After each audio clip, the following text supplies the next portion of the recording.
3rd, 2023. I've got Daddy Shark here with me because Baby Shark's big movie is on Paramount Plus this Friday, December 8th. My interview with the director and the writer of the movie is coming tomorrow to animationscoop.com and the LCJ Q&A podcast. We just passed 300 episodes of the LCJ Q&A.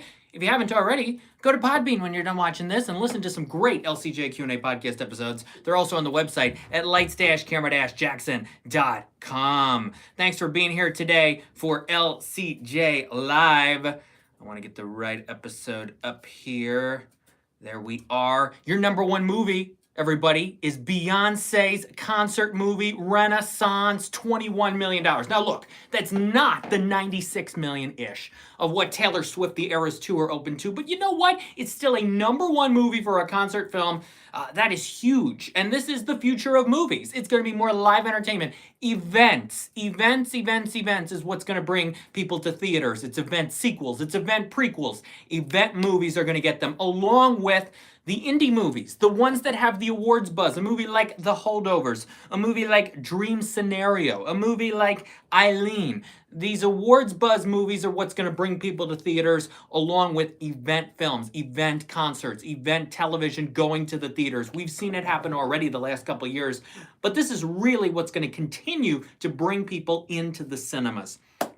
So Renaissance with 21 million, and you got an event like Godzilla -1 because people love these Godzilla movies, and it did better than expected, $11 million. That's good for Godzilla -1. I haven't had a chance to see it yet because I've been screening a lot of awards movies. And some people would say, well, why isn't Godzilla an awards movie? Well, it's got the visual effects, it's got some buzz behind it in terms of that, but in terms of Best Picture, Best Actor, Best Actress, Director, all those categories, screenplays, Godzilla's probably not going to get in there. Renaissance, Beyonce, I don't know how much it can qualify for any of the awards. There will be some analysis on all of that coming up. But I've been screening movies like The Iron Claw, which is excellent. I watched The Iron Claw last night. Oh, terrific movie. The Color Purple I watched. Ferrari, Wonka, Robot Dreams, a phenomenal animated movie. So I've been screening a lot of movies. Hey, Joey, thanks for being here on LCJ Live. I will get to Godzilla probably this coming weekend. I still have a bunch of awards movies and other films to screen, like Zone of Interest and Leave the World Behind and Society of the Snow, maybe Migration as well, fingers crossed on that. Still some big awards movies to screen and some other films, Merry Little Batman. So yeah, I will get to Godzilla -1 hopefully this coming weekend, and I'm very much looking forward to it because it looks fun and interesting and deep. Godzilla -1. Okay, Hunger Games made $14.5 million. It's up to $121.2. That's good. All things considered, I think Lionsgate's going to greenlight another Hunger Games movie. Then you got a bunch of movies that ended up close to each other this weekend. Trolls Band Together with $7.6 million. It's at $74.8. Right behind it, Wish with $7.4 million. So Disney losing to Trolls for second weekend of Wish. Ooh, I don't think they're happy about that. But Wish is up to $42 million. And then Napoleon with $7.1 million. It's at $45.7. It's now the fourth biggest movie of the year for Columbia Pictures. It'll pass No Hard Feelings, which made $50 million, to become number 3. Then you've got a couple movies that opened this weekend that people weren't sure how much money they were going to make. And boy, Animal, this movie called Animal, $6.1 million out of nowhere, does really well. Also, The Shift, $4.4 million, not bad.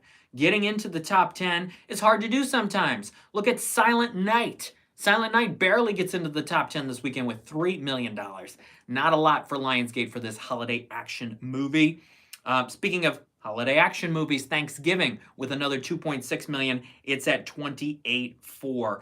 And believe it or not, The Marvels, as of now, is out of the top 10 after just 3 weekends. Same with The Flash, right? I think that was only in the top 10 for 3 weekends. So what a year for some superhero movies just flopping. I mean, these two movies are not very good. I like The Marvels a little more than The Flash, but they're not very good, and they flopped at the box office for sure. The Marvels is up to $80 million. Ugh, gosh, what a bust for Disney and Marvel. The Holdovers, $1.2 million. It's at $15.1. Saltburn with another $1.6 million. It's at $6.2 for Amazon and MGM. Yeah. So a couple of awards. Speaking of awards movies, Eileen, as I mentioned, opened in 6 theaters at a $15,000 per screen average, $90,500. It goes nationwide this Friday. I've seen Eileen. I don't love Eileen. Could it get some maybe costume design nomination? I could see that. Anne Hathaway and Thomasin McKenzie have good chemistry in some parts of the movie, but there's a major twist, and I don't love the major twist of Eileen.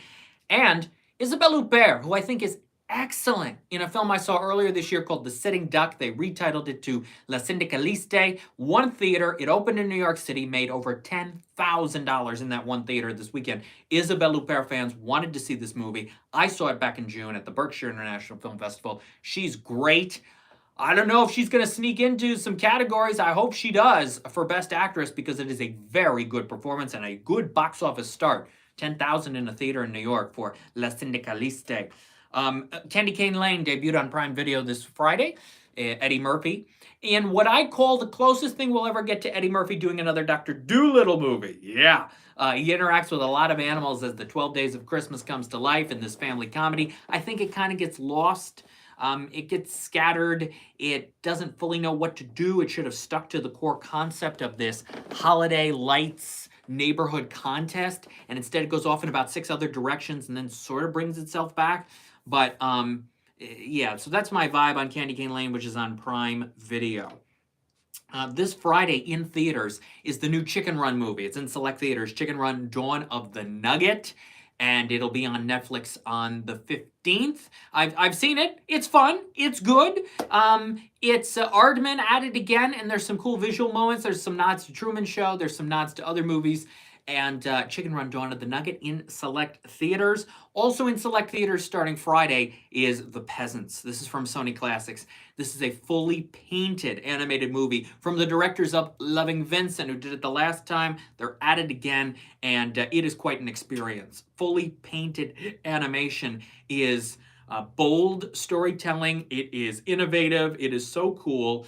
And there are a lot of people online. I remember Obi, it sounds cool, says Joey. Yeah, it is cool. It is a cool movie. The Peasants. It's a drama, and the fully painted features. A lot of people over the years, I remember I pointed out to my Loving Vincent review when I said this is one of the most amazing achievements in the history of cinema, and then I gave the movie B+, and they go, that doesn't make sense, LCJ. That goes along with your wacky thoughts on movies.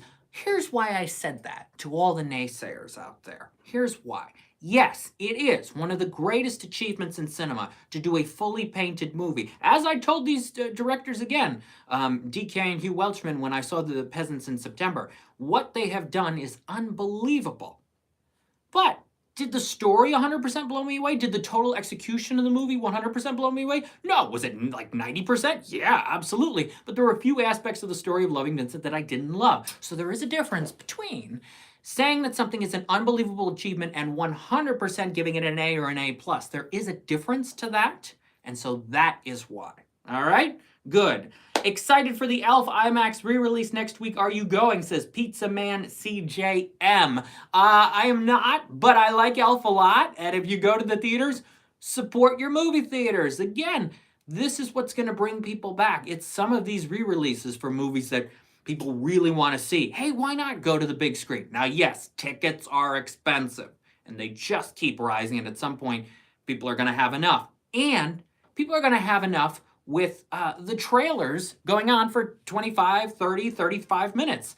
It's ridiculous. I don't understand why these movie theater chains, and there are a few, Regal and AMC have done this, where they start the movie.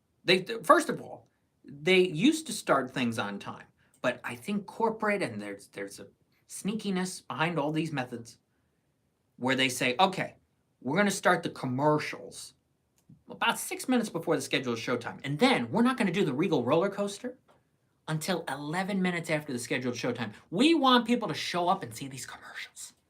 And then we're going to show you 18 minutes more of trailers. So then you're asking to be in a theater for like 30 minutes, close to 30 minutes after the scheduled showtime before your movie actually starts. And then so many of these movies are so long these days.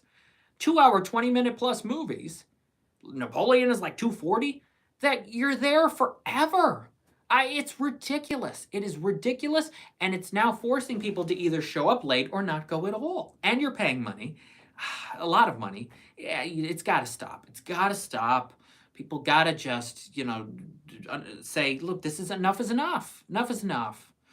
Preach, says Joey. Preach, yes. And look, it's the corporate people who are making these decisions. So you should tweet at these companies, tweet at AMC, tweet at Regal, and say, I don't want the commercials happening and then taking things to the start of the trailers and to 12 minutes after the scheduled showtime and then another 20 minutes of trailers. I don't want that out of my movie experience. I want the trailers to start at the scheduled showtime of the movie. I want maybe 4 trailers and get on with the movie. Okay, that's right, Jackson says Pizza Man CJM. Thank you. Start the movie on time.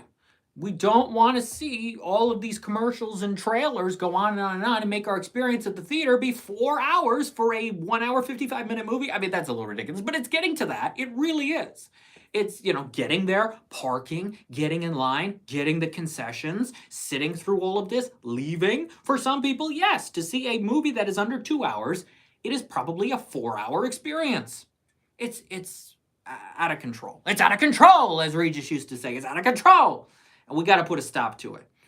So maybe for 2024, these corporations will understand. Maybe it'll depend on how the box office is for the end of the year. If people decide to only go to one movie or don't go to the movies at all, there's nothing to see, then maybe theaters will think for a minute and go, okay, what are we doing that's wrong? Oh, I know. We're making the loyal customers unhappy with our strategies here. You don't want to upset your core fan base, your core movie lovers. Ooh, yeah, I don't know. Poor Things is out in select theaters Friday.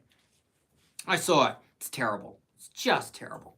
Oh my gosh. I didn't even think a movie like this could have been made and distributed by a major studio like Searchlight even 10 years ago. You would have put this thing on Cinemax at 3 in the morning. And it's not just the sexual content that's in it, but it's just the story. It's the visuals, it's the performances, it's the message-heavy dialogue from Emma Stone's character. Mark Ruffalo is the goofiest and most embarrassing he has ever been on screen. The only thing I sort of liked about the movie was the approach Willem Dafoe had to his character, but the character itself was boring. Yeah, this is a mess. It is, any nominations it gets and wins, Listen, I'm a big Emma Stone fan. I have supported, a lot of the movies she's been in. I've loved a lot of the performances she's given for a long time. Easy A was the breakthrough for her.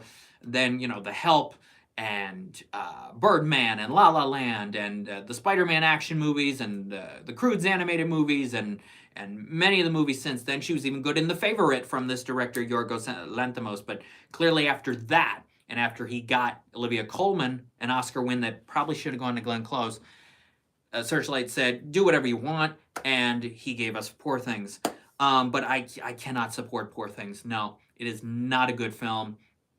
Other people have posted, either rave reviews or reviews that have not been kind to it. And you know what? I'm on the side of this is not a good film. It's just tasteless. Boy and the Heron is out wide on Friday. This is Hayao Miyazaki's new movie, and I have seen it. I saw it back in October. I like the movie. Do I think it's as good as The Wind Rises or some of his older films? No. It doesn't have the emotional punch. It doesn't have the layers. It has the visual wonder. I think one of the problems with The Boy and the Heron, and I won't spoil things, is the main character, Boy, doesn't have other people his own age to interact with. And that, I think, is what makes a lot of great anime movies work, is if you have 2 or 3 characters who are in the same age group, especially kids, teens, you get that bond and you get that willingness to go along the journey, I think, a little better. And we don't fully have that here. It's all Mahito's the main character, this 12-year-old boy. And the movie's entirely, he carries it on his back.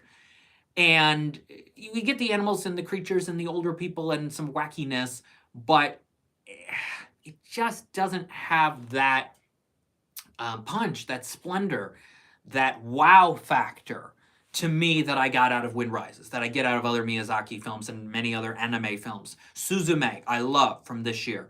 Boy and the Heron doesn't quite do that.